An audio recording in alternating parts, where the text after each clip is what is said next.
दोस्तों, आज की इस वीडियो में हम जानेंगे कि हमें कौन सी गलतियां नवरात्रि में नहीं करनी चाहिए और क्यों इन 3 स्त्रियों को नवरात्रि का व्रत नहीं करना चाहिए। मित्रों, सच्ची श्रद्धा से कमेंट में जय माता दी अवश्य लिखें। दोस्तों नमस्कार और आपका स्वागत है। फिर एक बार माता जी का आगमन होने वाला है, अर्थात नवरात्रि शुरू होने वाली है, जिसका हम सभी भक्तों को बेसब्री से इंतजार है, क्योंकि इस बार अधिक मास आ जाने के कारण से नवरात्रि शुरू होने में लगभग 15 से 20 दिन की देरी हो गई है। हम सभी जानते हैं कि नवरात्रि वर्ष में 2 बार आती हैं, जिन्हें हम चैत्र और शारदीय नवरात्रि के नाम से जानते हैं। दोस्तों, हिंदू धर्म की मान्यताओं में हर त्योहार मनाने के पीछे कोई ना कोई वजह और कहानी जरूर होती है। साथ ही हर त्योहार के कुछ विशेष नियम होते हैं। अभी जो नवरात्रि आने वाली है वो शारदीय नवरात्र है, जो 15 अक्टूबर से शुरू होकर 24 अक्टूबर तक रहेगी। इन दिनों में मां के 9 रूपों की आराधना पूरे भक्तिभाव से होगी। दोस्तों, माता के कई रूप हैं और मां का हर एक रूप भक्तों को विशेष सुख, समृद्धि और शक्ति देने वाला होता है। अपने भक्त के एक छोटे से प्रयास से ही मां तुरंत प्रसन्न होकर उसकी झोली खुशियों से भर देती है। वहीं भक्त की एक छोटी सी भूल भी कई बार उन्हें नाराज कर जाती है, अर्थात जितनी जल्दी मां प्रसन्न होती है उतनी ही जल्दी रुष्ट भी हो जाती है। हम सभी को निरंतर प्रयास करना चाहिए कि देवी मां को सदैव प्रसन्न रखें। दोस्तों, हम ये तो अच्छी तरह से जानते हैं कि नवरात्रि में हमें ऐसे क्या क्या काम करने चाहिए जिससे मां हम पर प्रसन्न हो जाए और हम पर कृपा करके हमें मनवांचित फल प्रदान करे, जो हम लोग अक्सर करते ही हैं। पर क्या हम यह जानते हैं कि हमारे किन गलतियों से मां नाराज हो सकती है और हमें उनके क्रोध का सामना तक करना पड़ सकता है? तो आज की हमारे इस प्रस्तुति में हम बड़े ही सटीक, आसान और सरल शब्दों में आपको बताने जा रहे हैं कि नवरात्र में वो क्या काम है जो हमें बिल्कुल भी नहीं करने चाहिए। तो दोस्तों, इस प्रस्तुति के अंत तक हमारे साथ बने रहिएगा और देखिए कि जाने अनजाने में पहले कभी आपसे ये गलतियां तो नहीं हो रही थी और कहीं इन्हीं गलतियों की वजह से आप मां की कृपा से वंचित हो रहे थे और सारे जप तप करके भी मां पर खुश नहीं हो रही थी।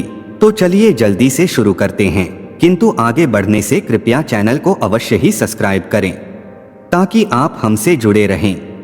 साथ ही आप इन गलतियों को करने से बचें और मां की कृपा के पात्र बने रहें। दोस्तों, सबसे पहली और महत्वपूर्ण बात तो ये है कि मां आपको व्रत या पूजा पाठ करने पर मजबूर नहीं करती, परंतु यदि आप कर ही रहे हो तो अपनी संपूर्ण श्रद्धा, भक्ति और विश्वास से करें। मां की आराधना करते समय मन में किसी भी प्रकार की शंका या दुर्भावना बिल्कुल भी ना करें, क्योंकि जिस मन में शंका या दुर्भावना होती है वो मन शांत नहीं हो सकता। पर शांत मन से पूजा पाठ करने में कोई भी दुख नहीं है। मन में मां के प्रति हमेशा सम्मान की भावना रखें। साफ मन ही मां का वास होता है। दूसरी बात, नवरात्रि में किसी भी प्रकार के अपशब्दों का प्रयोग, गाली गलौज, झूठ, चुगली और किसी की बुराई इत्यादि बुरी बातों का मुंह से निकलने से बचना चाहिए, क्योंकि जिस मुख से हम देवियों माता का पवित्र नामस्मरण मंत्र जाप करते हैं उस मुख से निकलने वाले शब्द भी पवित्र होने चाहिए। तीसरी बात है, नवरात्रि में हर तरह के तामसिक आहार, मांस, शराब और तंबाकू आदि का सेवन कतई नहीं करना चाहिए, क्योंकि इससे मनुष्य का अपने मन और मस्तिष्क पर नियंत्रण नहीं होता। तामसिक आहार मनुष्य के शरीर में उष्णता निर्माण करता है, जिसका प्रभाव सीधा हमारे मन पर पड़ता है, और शराब, तंबाकू इत्यादि की क्या दुष्प्रभाव हमारे शरीर पर होते हैं, इनसे हम भली भांति परिचित हैं। इसलिए जहाँ तक संभव हो इन चीजों का सेवन न करें। साथ ही केवल सात्विक भोजन का ही सेवन करें, खासकर खट्टी चीजें खाने से भी दूर रहें।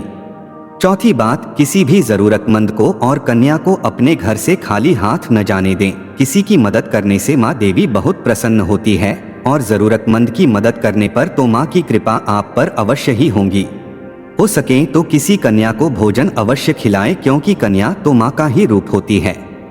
इन दिनों में मां कन्या के रूप में विचरण करती है, इसलिए यदि कोई कन्या हमारे घर से खाली हाथ चली गई तो समझो मां को ही हमने खाली हाथ भेज दिया।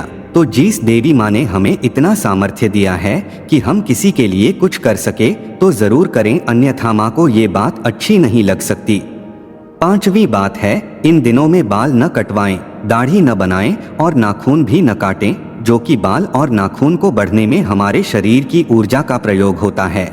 और इस समय उपवास आदि करने वाले लोगों को शक्ति की बहुत आवश्यकता होती है। साथ ही बाल और नाखून काटना शास्त्रों में वर्जित है। छठी बात है, चमड़ी की वस्तुओं का भी उपयोग न करें, क्योंकि इसे पशुओं को मारकर बनाया जाता है, जो माँ को कभी भी अच्छा नहीं लगेगा। और हो सके तो चमड़ी की जूते इन दिनों भूलकर भी न पहने। सातवीं बात, नवरात्रि में अगर से अखंड ज्योति को यदि घर में रखा है तो उसे छोड़कर घर को बंद करके जाना नहीं चाहिए। अखंड ज्योति हमारी आस्था का और माँ के सम्मान का प्रतीक है। यदि किसी घरेलू जानवर के धक्के से गिर जाए तो ये हमारे लिए बड़ी मुसीबत बन सकता है। साथ ही जलता हुआ दीपक गिर जाए तो घर में आग लगकर अनचाही दुर्घटना भी हो सकती, क्योंकि ज्योति को बुझने से बचाने के लिए हम इसमें ज्यादा तेल डालते रहते हैं। आठवीं बात, माता का नाम स्मरण, पाठ, मंत्र जाप आदि पूरी श्रद्धा, भक्ति और नियम के साथ करें। आवश्यक ना हो तो बीच में ना उठे और ना ही किसी से बात करें, जिससे आपका ध्यान भटकेगा। और नवरात्रि के दिनों में दोपहर को न सोए, क्योंकि श्री विष्णु पुराण के अनुसार नवरात्रि के समय दिन में सोना वर्जित है। नौवीं बात, नवरात्रि के दिनों में किसी भी स्त्री के साथ संबंध नहीं रखने चाहिए, इससे घर में दरिद्रता आती है। 10वीं बात है, मासिक धर्म के समय मंदिर, पूजा घर इत्यादि में जाने से बचें। इन सभी उपरोक्त बातों का ध्यान रखा जाए तो माँ हम पर अवश्य ही प्रसन्न होंगी, जो कि नवरात्रि शक्ति और भक्ति का पर्व है। दोस्तों, इन 3 स्त्रियों को नवरात्रि का व्रत भूलकर भी नहीं रखना चाहिए, उन्हें इसका विपरीत ही फल प्राप्त होगा और माँ भी उनसे रुष्ट हो जाती है। पहली है, मासिक धर्म की स्त्री को किसी प्रकार से देवी माँ की पूजा पाठ या मंदिर में नहीं जाना चाहिए। दूसरी स्त्री जो चरित्रहीन हो, अपने पति के अलावा किसी भी पराये मर्दों से संबंध रखती है और पति को धोखा देती हो। तीसरी स्त्री जो हमेशा कटु वचन बोतली हो, दूसरों का अनिष्ट चाहती हो और सदैव छल कपट करती हो, दूसरों की चुगली करती हो। साथ ही जो स्त्री पूजा पाठ में आस्था न रखती हो और दुर्भावना से देवी के सामने आती हो, इन सभी को देवी माँ के क्रोध को ही भोगना पड़ता है। हम आपसे एक निवेदन करना चाहेंगे कि दोस्तों, कृपया आप सभी माताओं और बहनों का सम्मान करें और उनका आदर करें। आशा करता हूं आप सभी इन बातों को ध्यान में रखते हुए नवरात्रि का त्योहार मनाएंगे और ढेरों खुशियां पाएंगे। धन्यवाद।